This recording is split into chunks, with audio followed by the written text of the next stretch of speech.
नमस्कार, मैं हूं पुण्य प्रसून वाजपेयी। दिल्ली चुनाव जिस दिशा में बढ़ चुका है उसमें क्या कहा जाए, साम दाम दंड भेद, सब कुछ ताक पर या सब कुछ के आसरे ही। आइए जरा देख लीजिए, अन्ना का नाम पहले, फिर गोत्र की बात, फिर फंड का मामला और इन सब के बीच हमले का जिक्र भी आज दिल्ली के चुनाव के बीच में हो ही गया। तो आइए जरा टटोलते हैं साम दाम दंड भेद किस सियासत के जरिए किस रास्ते ये जा रहा है और इन सब के बीच दिल्ली चुनाव, लगातार गर्माती राजनीति और शायद इन्हीं सब के जरिए कहीं ना कहीं किसी ना किसी रूप में पहली बार आज एक हमला भी हुआ। कृष्णानगर शीला किरण बेदी का जो पूरा ऑफिस है उसको तहस नहस करने की कोशिश, या फिर वकीलों का गुस्सा किस रूप में नजर आया, जो कि जाहिर लोकतंत्र पे भी हमला है। ये दोनों नजारे सामने, वकील निकले नारे लगाते हुए। कृष्णानगर में ही किरण बेदी का दफ्तर सामने पड़ा, आरोप लगा कि वो उसमें घुस चुके हैं और उसमें उन्होंने तोड़फोड़ मचा दी, 11 लोग घायल हो गए।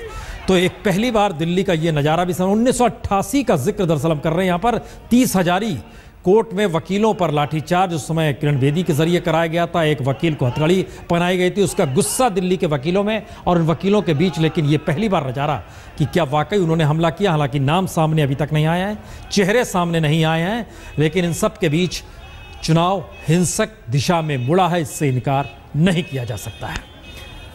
बहरहाल इन सब के बीच दूसरा हिस्सा पोस्टर का, एक के बाद एक 3 पोस्टर निकल चुके हैं, चौथा पोस्टर कर निकलेगा।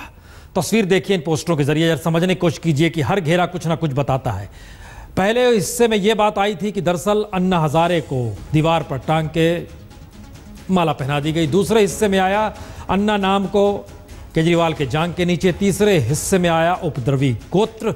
और अब इस बात का जिक्र हो रहा है कि 31 कंपनियों का जिक्र कल के विज्ञापन में नजर आएगा और उसके बाद एक बहस नए तरीके से होगी, क्योंकि मसला काले धन, हवाला, इन सब से जुड़ा हुआ लगातार बताया जा रहा है। तो रिपोर्ट इसकी भी दिखाई जाएगी। लेकिन एक सवाल हर जहन में, क्या नकारात्मक चुनाव जीत दिला सकता है? हमें लगता है आज इतिहास के पन्नों को पलटें और जरा समझने की कोशिश करें कि नेगेटिव तरीके से जब प्रचार होता है तो सिर्फ दिल्ली का मसला नहीं है, हिंदुस्तान का मसला भी बड़ा कम है, नेगेटिव तरीके से हो रहा है। लेकिन हम आपको लिए चलते हैं दरअसल 50 बरस पहले अमेरिकी चुनाव किस तरीके से पूरे प्रचार होते थे, देख लीजिए रिपोर्ट।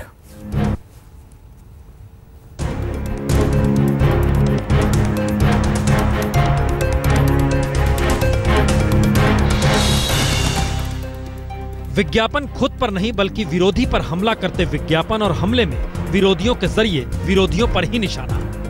यह नकारात्मक विज्ञापन माना जाता है और दिल्ली चुनाव में चाहे यह पहली बार दिखाई दे रहा हो, लेकिन 50 बरस पहले अमेरिकी चुनाव में नकारात्मक विज्ञापन ने कमाल कर दिया था। डेमोक्रेट जॉनसन ने नकारात्मक विज्ञापन के जरिए ही ऐतिहासिक जीत हासिल कर ली थी। बात 1964 की है और अमेरिकी चुनाव में डेमोक्रेट जॉनसन ने रिपब्लिकन पार्टी के गोल्ड वाटर को नकारात्मक विज्ञापन के जरिए हरा दिया था। जरा उस विज्ञापन की एक झलक देखिए। 7, 6, 6, जी, फूल की पंखड़ियों को छिलते हुए बच्ची के 10 गिनने के बाद 10 की उल्टी गिनती शुरू होती है। 8, 7, 6, 5, 4, 3 और उसके बाद परमाणु धमाका। These are the stakes to make a world in which all of God's children can... परमाणु धमाका दरअसल इस बात का संकेत था कि गोल्ड वाटर यानी रिपब्लिकन पार्टी के उम्मीदवार परमाणु हथियारों के साथ खड़े हैं। उस वक्त कहा गया वो प्रतिक्रियावादी हैं। यह भी कहा गया वो खतरनाक उग्रवादी हैं। The stakes are too high for you to stay home. ये सारी चीजों का जिक्र विज्ञापन और विज्ञापन के बाद राजनीतिक तरीके से हुआ और अमेरिकी राष्ट्रपति चुनाव के इतिहास में पहली बार नकारात्मक विज्ञापन के जरिए न सिर्फ जॉनसन जीतते हैं बल्कि चुनाव इतिहास में जीत का रिकॉर्ड भी बनाते हैं। ऐसे में अब सवाल दिल्ली चुनाव में बीजेपी के ये नकारात्मक विज्ञापन क्या बीजेपी को लाभ पहुंचा देंगे, या उन्होंने नकारात्मक विज्ञापन का ककरा 50 बरस पहले के इस अमेरिकी विज्ञापन को देखकर ही लगाया है। हो जो भी, लेकिन दिल्ली चुनाव एक ऐसे मोड़ पर आ खड़ा हुआ है जहां चुनाव जीतने के लिए साम दान दंड भेद सब कुछ मायने रखता है। मुश्किल सबब नहीं है। दरअसल जिस विज्ञापन को हमने दिखलाया वो डेजी गर्ल के नाम से आया था और सिर्फ एक बार ही दिखाया गया था और अमेरिकी चुनाव में हंगामा मच गया। 61% वोट मिले थे उस वक्त डेमोक्रेट को। बहरहाल लेकिन बात उसके आगे निकली है, इस विज्ञापन के क्या मतलब है और हंगामा मचा क्यों है। कार्टून के आसरे केजरीवाल पर निशाना साधते बीजेपी के बाद एक विज्ञापन। किसी में बच्चों की झूठी कसम से लेकर तंज, तो किसी में ईमानदारी के दावे पर सवाल। लेकिन इस बार विज्ञापन जातिगत रंग ले आया और सवाल अब सीधा हो उठा है कि क्या अखबार में प्रकाशित विज्ञापनों को लेकर कोई नीति नहीं है? क्या चुनाव प्रचार के दौरान विज्ञापनों में धर्म, जाति और गोत्र का उल्लेख जायज है? और क्या दिल्ली की राजनीति अब मुद्दों के आश्रय नहीं बल्कि विज्ञापन के जरिए चलेगी, जहां विज्ञापन ही मुद्दा बन जाए? आखिर केजरीवाल जहां विज्ञापन में लिखे गए 2 शब्द यानी उपद्रवी गोत्र को सीधे सीधे अपनी जाति से जोड़ बैठे और अपमान करार देने में नहीं हिचके, वहीं बीजेपी ने भी विज्ञापन को डंके की चोट पर सही करार दिया और विज्ञापन को जातिगत रंग देने के बजाय चुनाव आयोग से केजरीवाल की शिकायत तक दर्ज करा दी। वैसे बीजेपी की मुश्किल यह है कि दिल्ली के बनिया समुदाय के ज्यादातर लोग पारंपरिक रूप से बीजेपी के मतदाता रहे हैं। ऐसे में चुनाव से ऐन पहले बनिया समुदाय के लिए इस तरह की बात कहना बीजेपी के लिए मुसीबत का सबब बन सकता है। शायद इसीलिए बीजेपी ने इसलिए तुरंत फुरत अपनी सफाई भी दी और पार्टी की तरफ से सफाई देने के लिए और कोई नहीं, पीयूष गोयल ही सामने आए, जो कि खुद इसी समुदाय से जुड़े हुए हैं। इस मुद्दे पर बीजेपी एक तरीके से डैमेज कंट्रोल की भी कोशिश कर रही है। उन्हें जो कहना मेरे बारे में कहे, वो पूरे अग्रवाल समाज को उपद्रवी कैसे कह सकते हैं? अवसरवादिता का और झूठ का व्यवहार राजनीति में है, उस संदर्भ में कही गई बात है। मुद्दा साफ है, विज्ञापनों पर अब राजनीति होगी।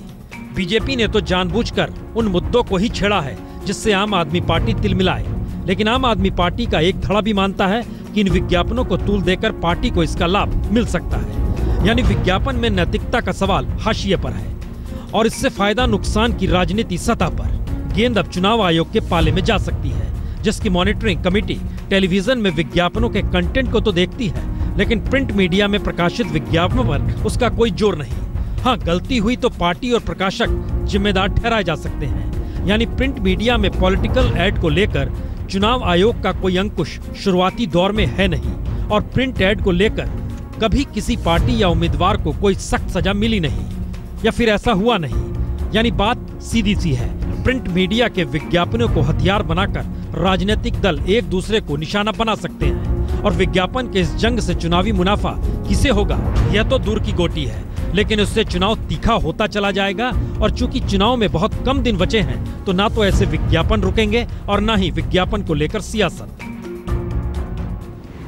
यह वाकई बड़ा मुश्किल सबब है कि चुनाव जीतना सब कुछ हो जाए और जो चुनाव हार जाए उसे मान लिया जाए कि उसको जनता मान्यता नहीं देती है। शायद इसीलिए चुनाव जीतने में जितना वक्त इस दौर में बचा है, उस लिहाज से समझिए तो कोई जांच कमेटी बैठा दीजिए किसी मुद्दे को लेकर, वह जांच करके कोई फैसला नहीं दे सकती है। इस बीच में चुनाव होगा ही, तो क्या यह माना जाए तमाम मुद्दे इन सब के बीच क्यों उठ रहे हैं? सिर्फ चुनावी मशक्कत के लिए? हो सकता है, नहीं भी हो सकता है, लेकिन उस पर आए। फंड दूसरा मसला था, लेकिन इस मुद्दे को लेकर कोई हां कोई ना, क्या कह रहा है?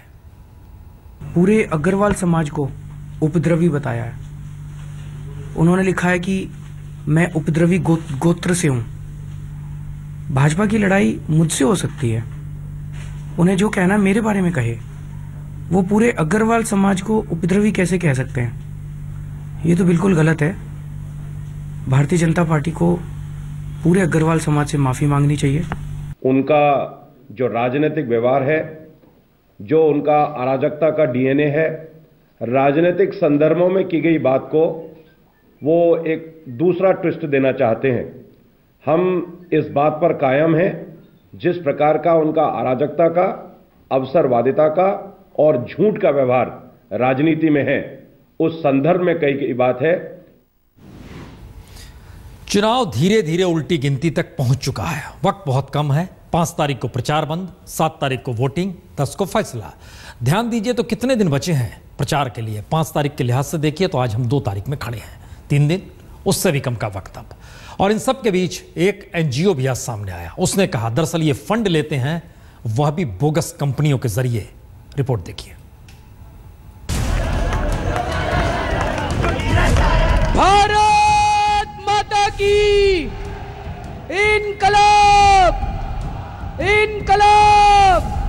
Gold mine Buildcom private limited, influence software solution private limited, sun vision agency और skyline metal and alloy private limited. जी, यही वो 4 कंपनियां हैं जिन्हें बोगस करार देते हुए आप वॉलंटियर्स एक्शन मंच यानी अवाम नाम की एक एनजीओ ने आम आदमी पार्टी को कटघरे में खड़ा कर दिया। एक भी डॉक्यूमेंट गलत साबित हो, हम हर सजा भुगतने को तैयार हैं। इस एनजीओ का कहना है कि आम आदमी पार्टी ने हेम प्रकाश नाम के एक ही शख्स से अलग अलग 4 कंपनियों के जरिए चंदा लिया।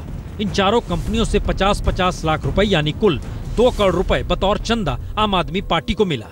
यानी आम आदमी पार्टी के इस दावे की हवा निकाल दी कि वह सिर्फ 50,000 रुपए से ज्यादा चंदा किसी से नहीं लेती, और लेती है तो उसकी वेरिफिकेशन करती है।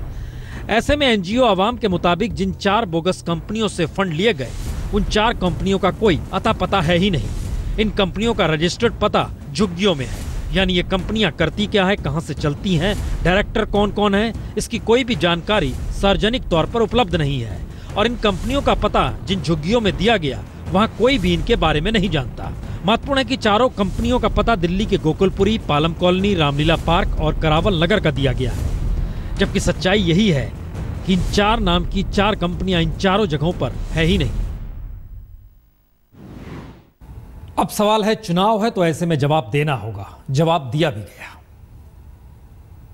आवाम संस्था ने आज जो कुछ खुलासे किए हैं वो दिखाता है किस प्रकार से ये पार्टी काला धन को एक शेल कंपनीज के द्वारा एक इलीगल रूट से एकदम ही गलत तरीके से हवाला के तरह मनी लॉन्ड्रिंग जो होता है उस प्रकार के इस्तेमाल करके जो तरीके हैं, उन्होंने इस तरीके से पैसे को अपनी वेबसाइट द्वारा आम आदमी पार्टी के पॉलिटिकल फंड में डाला। जो सारी मिनिमम जांच एक पॉलिटिकल पार्टी कर सकती है, हमने सारी करी थी। सारे ट्रांजैक्शन बैंकिंग ट्रांजैक्शंस में बैंक के जरिए पैसा आया है। पैन डिटेल्स, टिन नंबर, सिन नंबर सारे बैंक के पास उपलब्ध है। लेकिन आज भारतीय जनता पार्टी के मंत्रियों ने कहा है कि नहीं, उनके पास सबूत है कि ये मनी लॉन्ड्रिंग है। तो जब उनके पास सबूत है तो उनको मैं याद दिलाना चाहता हूं कि वो विपक्ष में नहीं है। उनके पास उनको देश ने बहुत बड़ी जिम्मेदारी दी है। देश चलाने की जिम्मेदारी दी है, विदेशों से काला धन वापस लाने की जिम्मेदारी दी है, देश के अंदर जो काला धन है उसके ऊपर कार्रवाई करने की जिम्मेदारी दी है। तो ये प्रेस कॉन्फ्रेंस करने का खेल खत्म करें और इस पर तुरंत कार्रवाई करें। हम जांच के लिए तैयार हैं और ये हमारे किसी चाचा भतीजे की कंपनी नहीं है। अगर किसी कंपनी ने कुछ किया है तो अगर वो जांच नहीं करेंगे, कल आम आदमी पार्टी की जब दिल्ली में सरकार बनेगी हम जांच करके दिखाएंगे। चुनाव का रास्ता यही नहीं रुक रहा है, बल्कि अब एक नया तरीका भी इस्तेमाल कर रही है। तो अपने अपनी पार्टियां अपने अपने तौर पर, बीजेपी ने तय किया है दिल्ली में 1 करोड़ 23 लाख वोटर हर घर में चिट्ठी क्यों न भेजी जाए, और आज रात से सिलसिला शुरू। बीजेपी के रंग में डूबा ये संदेश लिए पार्टी के उम्मीदवार और ब्लॉक प्रमुख दिल्ली के हर घर में लेकर जाएंगे। इसे बीजेपी ने वोटर के नाम चिट्ठी का नाम दिया है, जिस पर घर के मुखिया का नाम और वहां रहने वाले सदस्यों की संख्या लिखी गई है। पत्र के रूप में बीजेपी संदेश में तस्वीर पीएम मोदी और सीएम पद की उम्मीदवार बेदी का है और विकास के नारे पर केंद्र सरकार के काम का बखान किया गया है। एक तरफ इलाके के पार्टी उम्मीदवार का नाम है और दूसरी तरफ फोटो है। चुनाव को जब सिर्फ 4 दिन बचे हैं और पार्टी ने जीत के लिए अपने सभी घोड़े दौड़ा दिए हैं, ऐसे में इस चिट्ठी के जरिए पार्टी की योजना उन लोगों तक पहुंचने की है जो रैली और सभाओं में नहीं आ रहे। पार्टी का ये मत है कि हम हर मतदाता को उसके जो घर का मुखिया है उसको संपर्क करेंगे और उनको ये पत्र भी हम भेज रहे हैं, जिस पत्र के माध्यम से मोदी जी का नारा है घर घर मोदी, और जो सरकार ने काम किए हैं निश्चित रूप से वो बात सबके पास जानी चाहिए।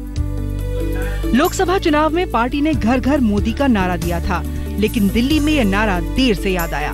पार्टी को उम्मीद है कि इस नए तरीके से वो दिल्ली के 1.2 करोड़ वोटर तक पहुंच सकेगी। याद कीजिए तो बरस भर पहले चुनाव में अरविंद केजरीवाल की आम आदमी पार्टी ने घर घर जाकर चंदा मांगने का तरीका अपनाया और उसका फायदा पार्टी को खूब मिला। जाहिर है इस बार बीजेपी के लिए केजरीवाल सिर का दर्द साबित हो रहे हैं, इसलिए पार्टी की रणनीति में हर वो कोशिश शामिल है जिससे केजरीवाल को पीछे छोड़ा जाए।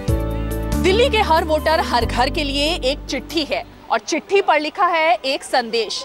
संदेश है नरेंद्र मोदी के विकास के नारे को लिए हुए, उनके कामों का बखान करते हुए। और इस चिट्ठी, इस संदेश के जरिए बीजेपी की आखिरी कोशिश है कि किसी तरह इस चुनाव में हर घर मोदी के नारे को भी सफल बनाया जाए। कैमरा पर्सन आलोक भटनागर के साथ रीमा पराशर, दिल्ली आज तक। चलिए, ये खत किसी तार से कम नहीं होगा, तार की तरह जाएगा, क्योंकि अब तो प्रचार का वक्त 5 तारीख को थम रहा है। लेकिन इन सब के बीच बहुत सारी नई स्थितियां बदल रही है। मसलन अरसे बाद देखने को मिला कि संघ परिवार के सुर बदल रहे हैं। रिपोर्ट देखिए। कितनी सरल बात है भाई। जर्मन लोगों का जर्मनी है, इंग्लिश लोगों का इंग्लैंड है, अमेरिकन लोगों का अमेरिका है, हिंदुस्तान किसका है? हिंदुस्तानी तो No one should be subjected to persecution because of their different appearance, different tradition, different dresses, different type of prayers. तो क्या राष्ट्रीय स्वयंसेवक संघ के सुर बदल गए हैं? क्योंकि सरसंघचालक मोहन भागवत एक वक्त हिंदुत्व राग में डूबे थे और अब सरधर्म समभाव का जिक्र कर रहे हैं। तो क्या हिंदू राष्ट्र और घर वापसी जैसे मुद्दों को संघ ने एजेंडे में पीछे रख छोड़ा है? क्योंकि वक्त का तकाजा है कि अभी इन मुद्दों को हवा ना दी जाए। वक्त के तकाजे का मतलब है दुनिया में भारत की बनती छवि और दुनिया भर की पूंजी को भारत के बाजार में लगाने की प्रधानमंत्री मोदी की पहल। ध्यान दीजिए तो नरेंद्र मोदी एक के बाद एक, चाहे वो अमेरिकी राष्ट्रपति हो या फिर चीन के या फिर रूस के या फिर ऑस्ट्रेलिया या जापान के, दुनिया भर में जहां गए जहां घूमे उन्होंने इसी बात का जिक्र किया, भारत में हर कोई पैसा लगाए। लेकिन सवाल यह था, क्या भारत की छवि दुनिया में वाकई विकास के नारे तले चल पड़ी है? क्योंकि विकास का नारा तो दुनिया भर में यह कहकर दिया गया कि भारत को विकास की रफ्तार पकड़वाने के लिए हर संभव प्रधानमंत्री मोदी पहल करेंगे। और इन सब के बीच पहली बार अमेरिकी राष्ट्रपति बराक ओबामा ने दिल्ली यात्रा के दौरान मोदी सरकार को सर्वधर्म समभाव पर नसीहत देकर साफ कर दिया था कि धर्म वापसी जैसे मुद्दों पर भी उसकी नजर है। यानी दुनिया के साथ आप यूं ही खड़े नहीं हो सकते, साथ चलने के लिए बदलना भी पड़ता है। जाहिर है मोदी सरकार के लिए चुभने वाला बयान था, क्योंकि प्रधानमंत्री मोदी अपनी राजनीति को विकास और सिर्फ विकास की बात कहकर ही साधते हैं। And we remember the wisdom of Gandhiji, who said, "For me, the different religions are beautiful flowers from the same garden, or they are branches of the same majestic tree." जाहिर है बराक ओबामा के इस बयान ने बहुत कुछ असर सरकार और देश के भीतर दिखला दिया है। शायद इसीलिए सरसंघचालक बदले हैं। दरअसल संघ से जुड़े संगठनों के धार्मिक आधार पर दिए बयानों ने प्रधानमंत्री मोदी की मुश्किलें बढ़ा रखी थी।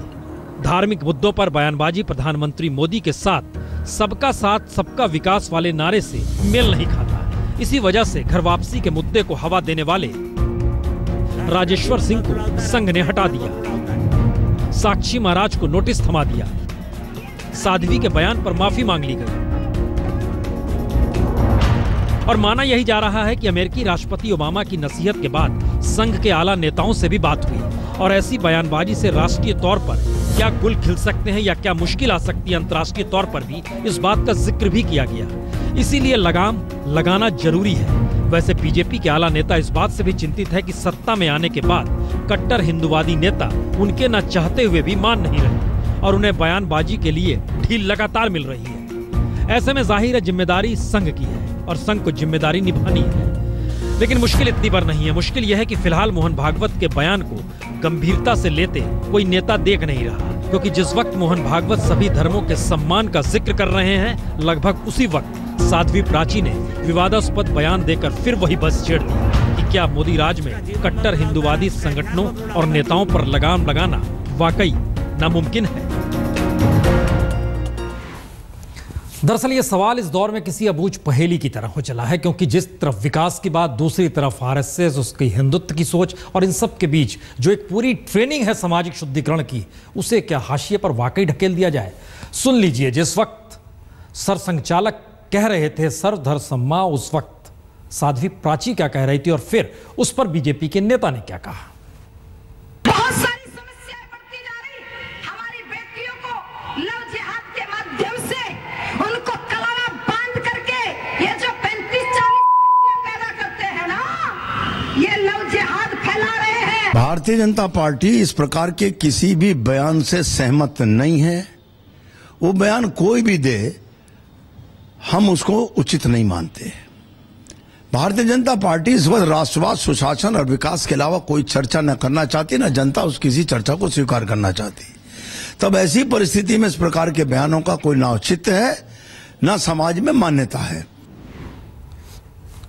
तो राष्ट्रवाद, सुशासन और विकास, जी ये रास्ते पर देश चल पड़े तो ठीक है, नहीं तो चुनाव और चुनाव के जरिए सब कुछ। छोटा सा ब्रेक।